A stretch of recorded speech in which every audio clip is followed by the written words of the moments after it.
আল্লাহ নবী দেখলেন যে মদিনার অর্থনৈতিক কন্ট্রোল যদি ইহুদিদের হাতে থাকে, আমি কিভাবে রাষ্ট্র চালাবো। তখন আল্লাহ নবী আনসারীদের বললেন, এই শোনো, তোমাদের যা জমি জায়গা আছে, যা টাকা পয়সা আছে, তা ভাগ ভাগ করে একটা অংশ মুহাজির যারা খালি হাতে আসছে মক্কা থেকে, এদেরকে দিয়ে দাও। এরা ব্যবসা বুঝে, এরা ব্যবসা করতে পারবে। রাসূল সাল্লাল্লাহু আলাইহি সাল্লামের কথা শুনে আনসারীরা তাই করলেন। সবাই কেউ নিজের সম্পদের অর্ধেক, কেউ নিজের সম্পত্তি 3/1 মুহাজিরদের দিয়ে দিলেন। আর মুহাজিরেরা ব্যবসা বুঝে ওরা ব্যবসা শুরু করে দিল। অল্প কয়েকদিনের মধ্যে উসমান ইবনে আফফান, আব্দুর রহমান ইবনে আউফ, জুবাইর ইবনুল আওয়াম, এরা হচ্ছে কোটিপতি সাহাবী, মাল্টি বিলিয়নার সাহাবী। এরা রাসূল সাল্লাল্লাহু আলাইহি ওয়াসাল্লামের জীবদ্দশাতেই কোটিপতি হয়ে গেছিল। তো এরা যদি কোটিপতি না হতো, তাহলে ওই মদিনার অর্থনীতির কন্ট্রোল কাদের হাতে থাকতো? ইহুদিদের হাতে। এখন কি সমস্যা হতো, খালি একটা উদাহরণ বলি। মদিনায় গিয়ে যখন প্রথম রাসূল সাল্লাল্লাহু আলাইহি ওয়াসাল্লাম মসজিদে নববী তৈরি করে, তখন মসজিদে নববীর সামনের কুয়ার মালিক ইহুদি। সামনের কুয়ার মালিককে ইহুদি। আজকেও সৌদি আরবের সবচেয়ে বড় সমস্যা পানি। আজ থেকে 1400 বছর আগে তাহলে কত সমস্যা হতে পারে পানি নিয়ে। তো এখন এই মসজিদে নববীতে যারা সালাত আদায় করতে আসবে, এদের অজু করা লাগবে। তো অজু করতে এদের অনুমতি নিতে হবে কার? ইহুদির। তাহলে মাথাটা নত কার হচ্ছে? মুহাম্মদ সাল্লাল্লাহু আলাইহি ওয়াসাল্লামের। নত হচ্ছে না যে ইহুদি, তোমার এখানে আমার উম্মত অজু করবে, একটু অনুমতি দাও। তাহলে অর্থনৈতিক মুক্তি ছাড়া মাথা উঁচু হয় না। মুহাম্মদ সাল্লাল্লাহু আলাইহি ওয়াসাল্লাম বললেন, কে আছে এমন যে কুয়া কিনে দিতে পারবে আল্লাহর সন্তুষ্টির জন্য? জান্নাত। উসমান ইবনে আফফান বলল, আমি আছি আল্লাহর নবী। আল্লাহু আকবার। তাহলে উনি যে ওনার টাকা দিয়ে মসজিদে নববীর সামনের কুয়াটা কিনে দিলেন, তাতে সম্মান কার রক্ষা হলো? মুহাম্মদ সাল্লাল্লাহু আলাইহি ওয়াসাল্লামের রক্ষা। মাথা উঁচু থাকলো। এই জন্য অর্থনৈতিক মুক্তি ছাড়া কখনো গোলামি থেকে মুক্তি হয় না। উম্মতে মুহাম্মাদি কখনো চাকুরিজীবী জাতি ছিলই না। এই উপনিবেশের পর তারা শিখেছে চাকরি করতে হয়, যেটা আল্লামা ইকবালেরও সেম অ্যানালাইসিস, যে নাহি মাকাম কি খুগর তবিয়তে আজাদ, সাইরে মিসালে নসিম पैदा कर, हजार चश्मा फूटे तेरे संगे राह से, खुदी में डूब के জরবে মুসা পায়, জরবে কালিম পয়দা কর। তো এই কবিতাটার অর্থ হচ্ছে, উনি বুঝাচ্ছেন যে মুসলমানেরা কখনো নির্দিষ্ট জায়গার মুখাপেক্ষী ছিল না।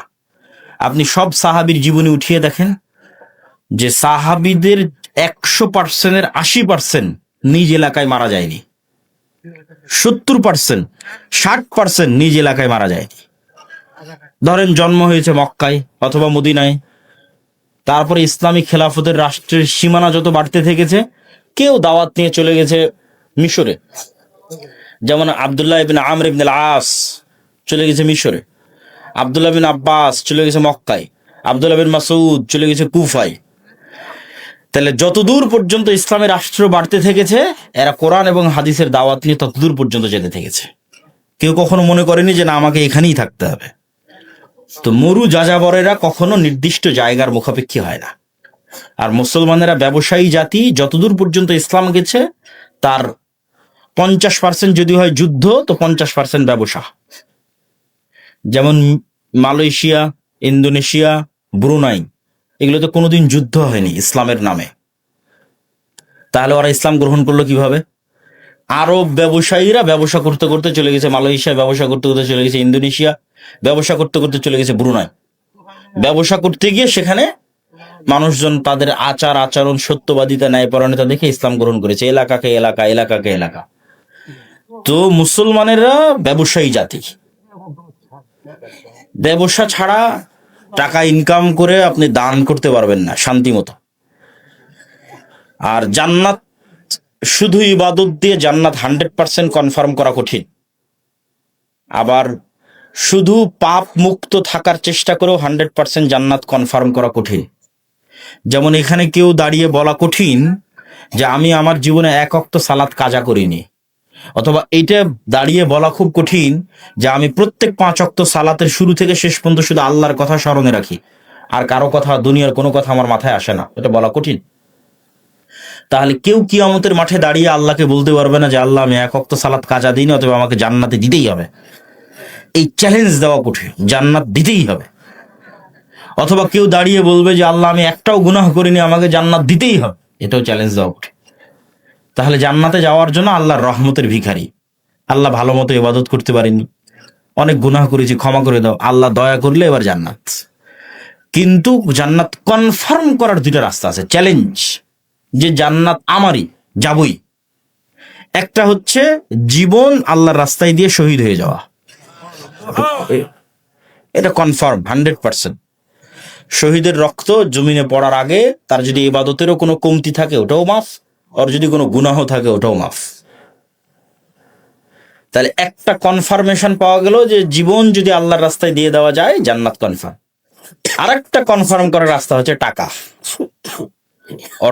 অর্থনৈতিক ইবাদত, এটাতে জান্নাত কনফার্ম হয়, আল্লাহ জান্নাত বিক্রি করবে।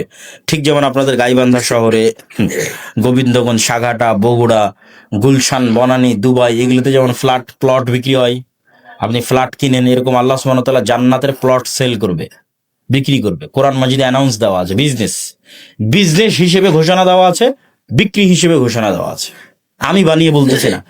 ইন্নাল্লাহ আশতারা মিনাল মুমিনিনা আনফুসাহুম ওয়া আমওয়ালাহুম বিআন্না লাহুমুল জান্নাহ হাল আদুল্লুকুম আলা তিজারাতিন তুনজিকুম মিন আযাবিন নার।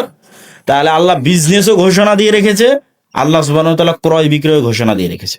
তাহলে জান্নাতের বাড়ি, আপনাদের ভাষায় প্লট, ফ্ল্যাট আল্লাহ বিক্রি করবে, সেল করবে, এবং এটাকে আল্লাহ ব্যবসা বলছে। এবং এই ব্যবসাটা শতভাগ লাভজনক। কেন শতভাগ লাভজনক সেটাও বলবো। তো তার আগে বুঝি যে টাকা দিয়ে জান্নাত কিভাবে কিনা যাবে।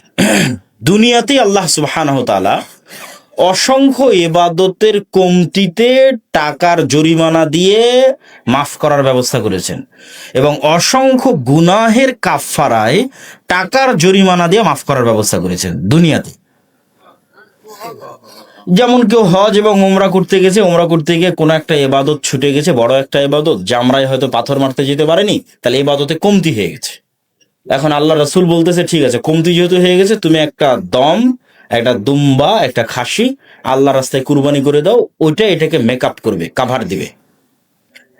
তাহলে টাকা দিয়ে ইবাদতের কমতি পূরণ করা যাচ্ছে। এবার গুনাহের কাফফারা, রমাজান মাসে দিনের বেলায় কেউ তার স্ত্রীর সাথে সাংসারিক জীবনে গেছে, আল্লাহ সুবহানাহু ওয়া তাআলা কোরআনে আয়াত অবতীর্ণ করে বলতেছে গোলাম আজাদ করতে হবে, অথবা 60 জন মিসকিনকে খাওয়াতে হবে। তো গোলাম আজাদ করতেও টাকা লাগবে, 60 জন মিসকিনকে খাওয়াতেও টাকা লাগবে।